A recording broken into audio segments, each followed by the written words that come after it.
আজই ডাউনলোড করুন আর এনজয় করুন আপনার পছন্দের শো। বলছি আজ কুসুমের কালসর্পদোষ কাটানোর পুজো হবে, তাই না? গুরুদেব তো তেমনটাই বলেছেন। ওকে রে ছোট, তুই দাঁড়িয়ে রইলে কেন? চলে যাও ওদের সাথে। হ্যাঁ দিদি, এই তো যাচ্ছি। কুসুম সরকার, গ্রহ শান্তির পুজোতে তোমার জীবনে উঠবে অশান্তির ঝড়। Just wait and watch. এসো দেবলি না, এসো রাজ, চল চল। কি হলো? কি হলো? মুচকে গেল আন্টি। কোথায় লেগেছে? পায়ে? বসো বসো বাবা বসো বসো বসো বসো। বসো। পারবে? পারবে? আস্তে আস্তে আস্তে। কাণ্ড দেখো তো। ধীরে ধীরে ধীরে বসো এখানে। আস্তে। ওহো, কি করে লাগালে বলো তো? একটা ডাক্তারকে ফোন করো না। না না না আন্টি, আন্টি ডাক্তার না আন্টি, প্লিজ। চেম্বারে নিয়ে যেতে হবে তো, ডাক্তারের চেম্বারে। I hate doctor chambers aunty. বুঝো? তাহলে একটা কাজ করো, মীনাক্ষীকে ফোন করো, ওকে বলো আসতে, কারণ ওকে তো ভাবে একা রেখে যেতে পারবো না, আমাকে তো মন্দিরে যেতে হবে। আন্টি তুমি না থাকলে আর কাউকে থাকার দরকার নেই, তুমি আমাকে নিয়ে ব্যস্ত হও না, আমি আমি আমি আমি ঠিক সামনে নেবো, আমি ঠিক আছি আন্টি। তাই জন্য হয়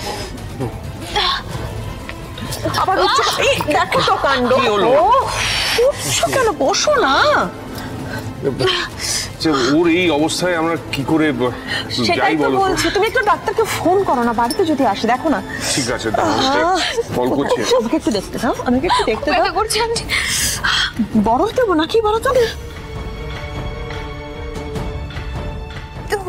ঠিক আছে ঠিক আছে, আমি পরে যাব মন্দিরে, আমি এখন যাব না, ঠিক আছে? তোমার কোনো চিন্তা নেই। Mission accomplished. হ্যাঁ, ডাক্তারকে ফোন করলাম, উনি আসছেন। শুধু বলছি যে আয়ুষের নামে পুজো, তুমি একবার মন্দিরে গেলে পারতে। গেলে তো পারতাম, কিন্তু আয়ুষ যেমন আমার ছেলে রাজ, তেমন দেবলীনাও তো আবার মেয়েরই মতো। ও তো আমার মেয়ে, আমি ওকে ফেলে রেখে যাই কি করে বলো তো? ঠিক আছে বাবা।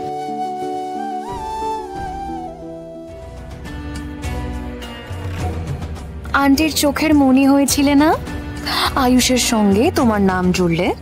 আন্টি আর তোমাকে সহ্য করতে পারবে না কুসুম। ঠাকুর মশাই, এই নিন, আমার চন্দন বাটা হয়ে গেছে। হ্যাঁ দাও মা। আচ্ছা, গুরুদেব বলেছিলেন যে ওনারা 10টার মধ্যে চলে আসবেন, এখনো তো এলেন না। দেবীমা কোনোদিনও দেরি করেন না, উনি ঠিক সময় চলে আসবেন।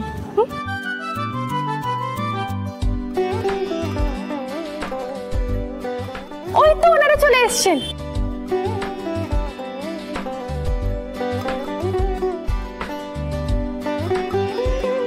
কুসুম বলছি, পুজোর সব জোগাড় হয়ে গেছে তো? হ্যাঁ পিসি, হয়ে গেছে। আচ্ছা ঠিক আছে। এই শঙ্করটা কোথায়? বাবা ওইদিকে। ঠিক আছে।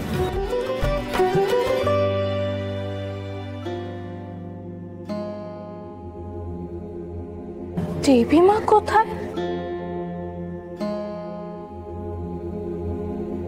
ঈশান সাহেব, দেবীমা এখনো এসে পৌঁছালেন না? মা বাবা দেবলীনা অন্য গাড়িতে আসছে, জাদুকর এক্ষুনি আসছে। সেগুড়ে বালি, দিদি তো এত তাড়াতাড়ি মন্দিরে এসে পৌঁছবে না। গুরুদেব আমাকে সব কিছু বলে দিয়েছেন। আজকে পুজোর পর আপনাদের দুজনের কাল সর্পযোগ কেটে যাবে। কাল সর্পদোষ তো কেটে যাবে, কিন্তু যে দোষ কুসুমের ঘাড়ে পড়বে সেটা কাটাবে কি করে কুসুম? আপনি এবার বসুন, পুজোর সময় হয়ে গেছে। ঠাকুর মশাই, মা এক্ষুনি চলে আসবেন, আর কিছুক্ষণ অপেক্ষা করা যায় নাকি? এই না,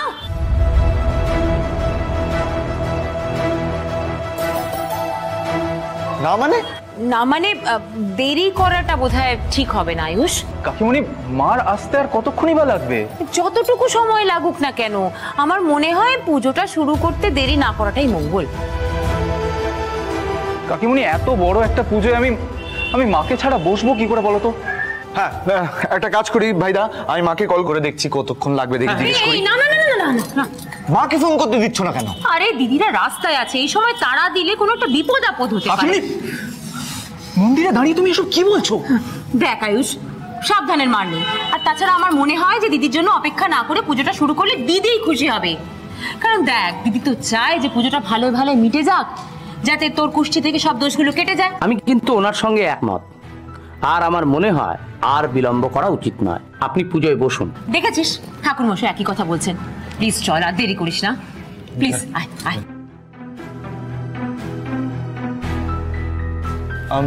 বলছি আজ কুসুমের কাল সর্পদোষ কাটানোর পুজো হবে, তাই না? গুরুদেব তো তেমনটাই বলেছেন। এই পুজো শেষ হলে ওই পুজো শুরু হবে। আর যদি দুজনের কাল সর্পদোষ কাটানোর পুজোটা একসাথে করা হয় তবে? এ হয় না ছোট ম্যাডাম, ছোট সাহেবের কুষ্টি দোষের চোখে আমি ওনার পাশে বসবো?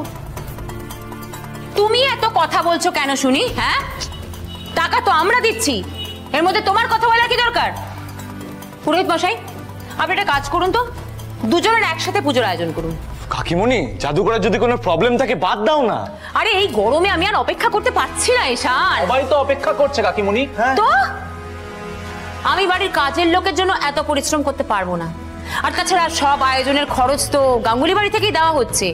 তো ঠিক আছে, আপনি চিন্তা করবেন না, আপনাকে দুজনের জন্য আলাদা আলাদা টাকা দেওয়া হবে।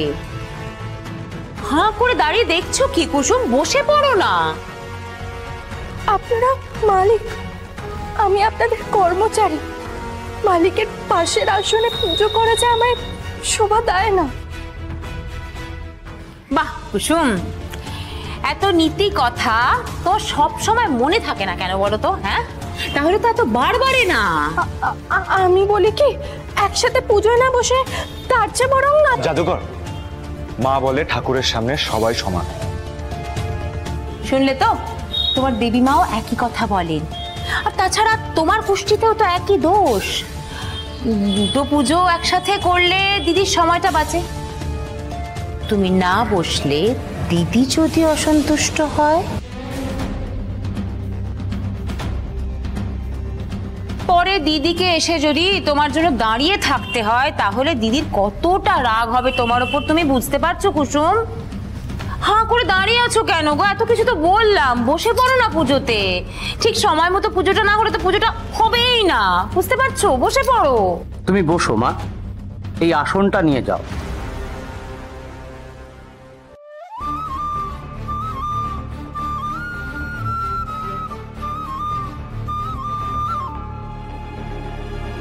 তুমি বসো মা।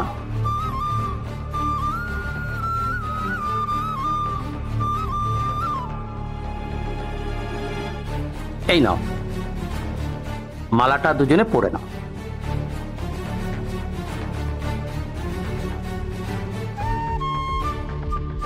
মা, তুমি ঘোমটাটা দাও।